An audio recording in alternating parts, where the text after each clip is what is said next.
Alexander Warren, this is for you.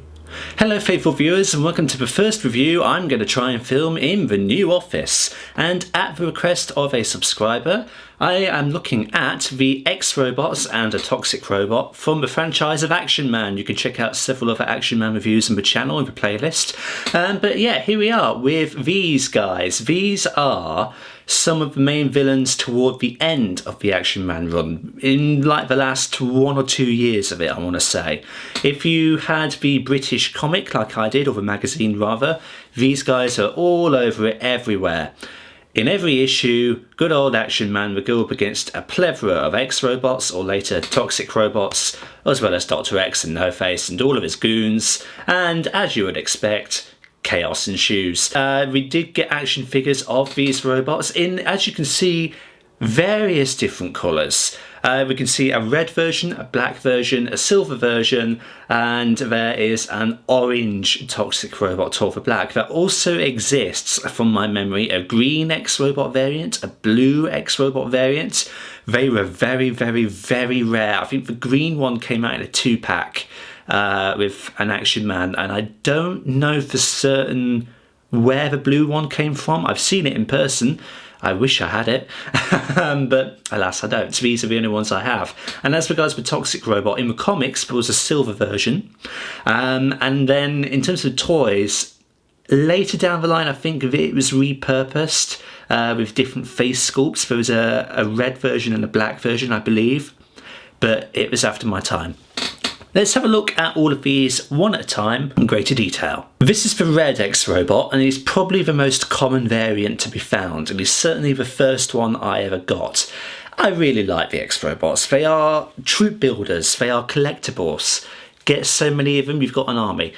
But the red one here, as you can see, he's a tall boy. If you've seen the other Action Man reviews, you'll know scale-wise, if you compare him to Transformers, for example, he is very, very tall. He dwarfs leader class figures. He's almost supreme class in his own right. Just like Action Man figures, he's kind of a bit of a brick, but he doesn't have much of a way of posability, but it's fine for what it is.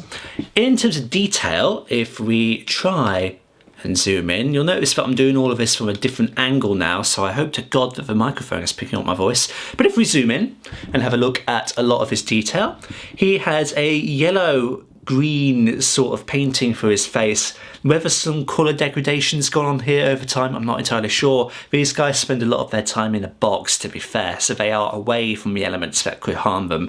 But you can see his faceplate is more of a yellowish colour, and then if you spin around to the back, it's kind of green, so whether some fading's gone on or whether the colour was just mispainted altogether from the start, I'm not entirely sure. But it is full of very, very nice detail. You can see this moulding pattern of a big X going across his face, which continues on to the back and stops round about where this screw hole is. And obviously that's just like a Dr. X sort of signifier. He has nice red eyes and he has a bushy brown beard.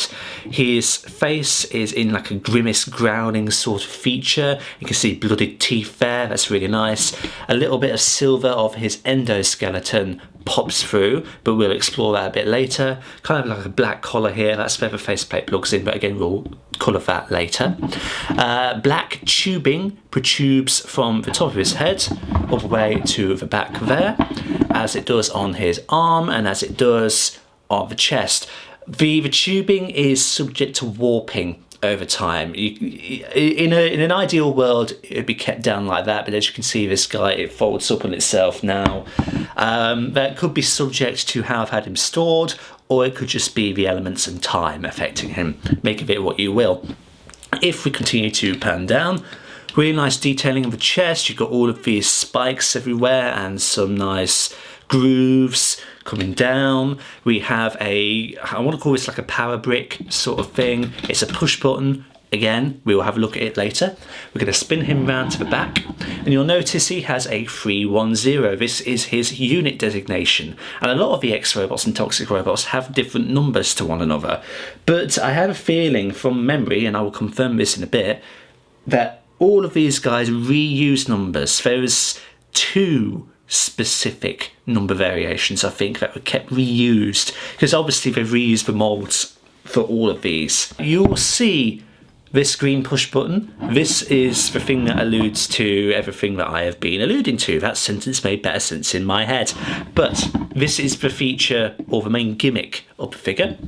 And it's good if you've got like another figure to play with this guy, because you can simulate him being punched and this effect will come into play. So what is this effect? I'm rambling. Pushing this green button until it clicks, and then come back round to the front. I'm going to tilt up slightly. That's when you slap this whole green button here, and he self-destructs. And this reveals a whole lot more detail. Look at this exquisite paint and all this exquisite detailing. It is actually beautiful. You can see the endoskeleton, jagged robot teeth there. That's really cool. And all of this intricate detailing. You can't see that because that's not focused. There we go. Look at all of those like computer parts and rivets and tubing that isn't actually there. And that is stunning paintwork and stunning detail and absolutely gorgeous. And in many regards, this one has the best paint of all of them. You want to be slapping that back in there, slapping that back in there, and then bring the face paint round. There's no detailing on the inside of this, it's just blur. Plug that back in. There we go, and that's him fixed. He has an X on the belt. Again, if you didn't know he's a Dr. X robot, there you go. Continue to pan down. Then you have kind of like the static black legs, the things that are very impressive and that are reused from probably the Dr. X figure that we have covered previously. So yeah, nothing much of a detailing. You've got some like wrinkles along the bottoms here to kind of simulate cloth, except that it is not cloth. And then some like steel toe cap sort of boots kind of thing going on here with some nice detailed soles to them, which you probably can't see because of the lighting, but trust me on this. So yeah, that's the detailing of the Red X robot. Now to be fair, a lot of these guys are going to have the same sort of detailing because they are the same mold, they are just repaints. We'll have a quick look at the accessory before we compare and contrast all of these other guys. This one comes with just a standard little silver pea shooter gun. Well, I say it's a pea shooter, it's got a silencer on it, that's what this bit is. But yeah, for such a small thing, it's not exactly lacking in detail. It has some really nice kind of grooves along the silencer barrel. It's got some piping moulded in there, a nice trigger, which I don't think he actually holds the trigger, unfortunately. The piping continues on that side. It's simple, but it is really nicely crafted. And he just holds it in his hand, just like this. There we go. Yeah, his figures don't unfortunately cover the trigger, but he holds it quite straight. And there you go, that's the red one. Really nice, collectible, big fig. So let's put him back for a moment and bring in some of the other boys. So let's bring in the silver chap here. We'll blitz through this because we've covered a lot of the same stuff already, but let's just focus up. He is, as you can see, mostly silver. His head sculpt is now silver in this case. Unlike the red one, he has a black beard. And in terms of his optics, he still has red optics, but the outside layers of them are silver, whilst this one had black. He has orange tubing as opposed to black tubing, and that is most of the difference, apart from his endoskeleton, which is this really sour green. And unfortunately, it doesn't complement it as much as the silver one did. The silver really made the detailing pop, whilst the green here kind of mushes it all together like pea soup. It's not quite as appealing. The detail is all still there, but the paint unfortunately just smushes and hides it. So, but I can understand why they didn't go with silver, because silver against silver, it doesn't break it up very well. But the trade-off is they've gone for this colour, which isn't the best. But if we spin it round to the back, we can see his unit designation is 154. So this is an alternate one, but that's really the only major difference. We'll pop him to the back and we'll bring in the black one. His primary colour is black.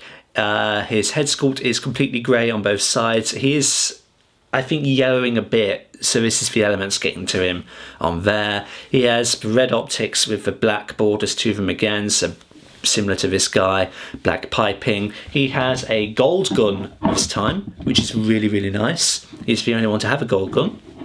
And why they gave him gold, I don't know. Spin around to the back. His music designation, that was a word, wasn't it? His unit designation is 011, which I don't know whether you'll be able to see or make that out. But again, trust me on this, it's 011. So this is 3 variations we've had now. And if we have a look at his gimmick, gold.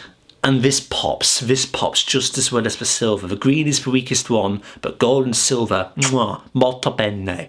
Really nice. Detail is just screaming in your face. Looks great against the black. The colours complement each other so much. This is the Toxic Robot. This is the successor to the X-Robots. And it's the same figure, just remoulded with different parts. As you can see, his primary colour is orange this time rather than red, silver or black. And his colour is broken up a lot more. He has green optics this time instead of red. This is the whole toxic aesthetic. And he has translucent plastic for his faceplate. That bit is painted over, but it is still translucent. And if we know action figures, translucent plastic, not very good, very brittle. But thankfully this guy hasn't had any major breakages. I don't think he has had any apart from some piping come off. And that's a fault with all of his figures. This piping, again, because of the way it warps, is subject to come off. But yeah, he has a clear plastic forehead, a clear plastic mouth and chin and all of that. He bears a moustache rather than a beard, which helps differentiate him. The back of his head is this dark grey silver, but it is still the same stuff as the previous guys. His unit designation is 011, so he shares that with the black X-Robot. His green piping is a nice change, and it is sort of see-through. Put it under the right light conditions and you can probably see all the way through it. He has a skull shoulder pauldron. This is to mimic Dr. X's redesign from the years that these guys came into the picture, because he bore a big animal skull on his right shoulder, so why not give it to his legions as well? And detail-wise, it's really nice. Really, really nice. Not a whole lot to say about it, but it's really, really nice. He has a silver pauldron on this side as well, but it's the same kind of mould as what we've seen before. The big thing that sets the Toxic Robots aside are these machete arms. And that's really cool. Unfortunately, it means that he can't hold any weapons of any kind, but when would he need to if his entire arms are weapons? But how he goes about opening doors, I don't know. I don't think the comics ever established if these were removable or not. But thankfully they are kind of like a soft rubber, so they are a bit pointy, so don't go poking this at anybody because it will smart, but they are soft rubber. They're not hard plastic, so that is appreciated. That's some consideration at least as point of this. But we do bear some details still. There's an X there, there's some cutouts along there, so they've not foregone any of the nice sculpting when putting these things in. Both this guy and the black one, they don't have the silver steel toe cap aesthetic, it's just a plain colour that they are, but whatever. And the Toxic Robot, of course, has more piping than his predecessors. He's still got that one, he's still got those ones, he's still got that one, and he's got now 2 on his elbows.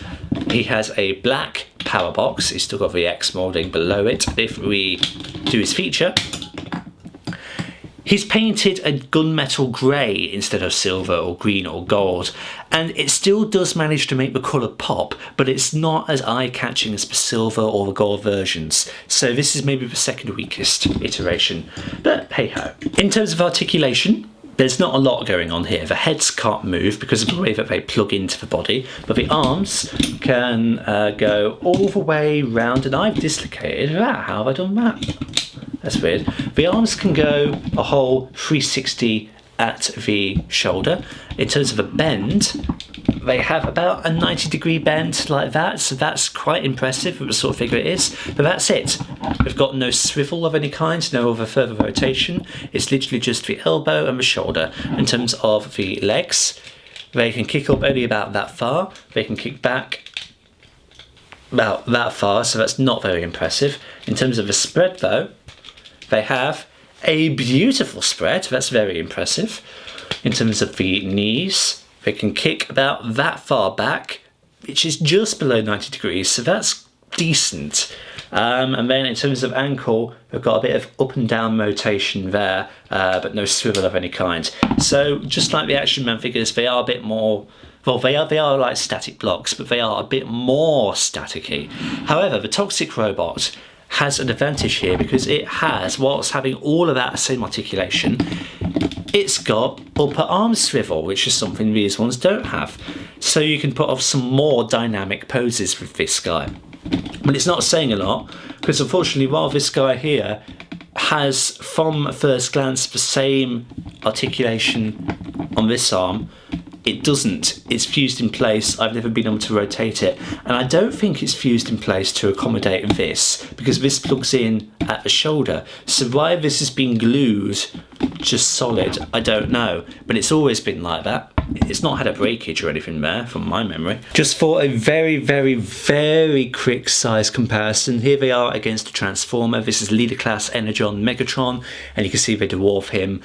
Only his shoulder cannons come up to about the tops of their heads. So yeah, they are very, very big boys. Again, if you want a different sort of reference, you can check out some of the other reviews I've done for Cybermen and for other Action Man figures, just to get a sense of scale. So there we go then, those are the X-Robots and the Toxic Robot from the Action Man franchise.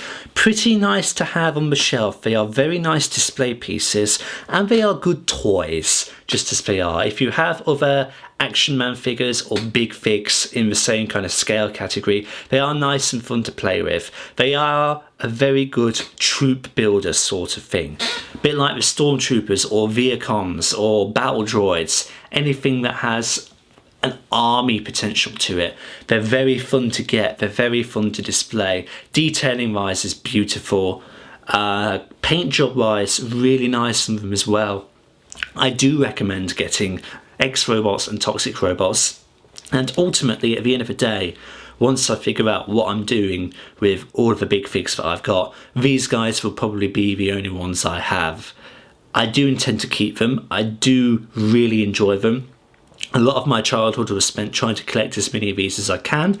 Unfortunately, this is all I managed to get, but still, I'm very happy to have these. Whilst they don't have a lot of articulation about them, they make up for it in just their display value alone. And the gimmickry also is really fun to play with.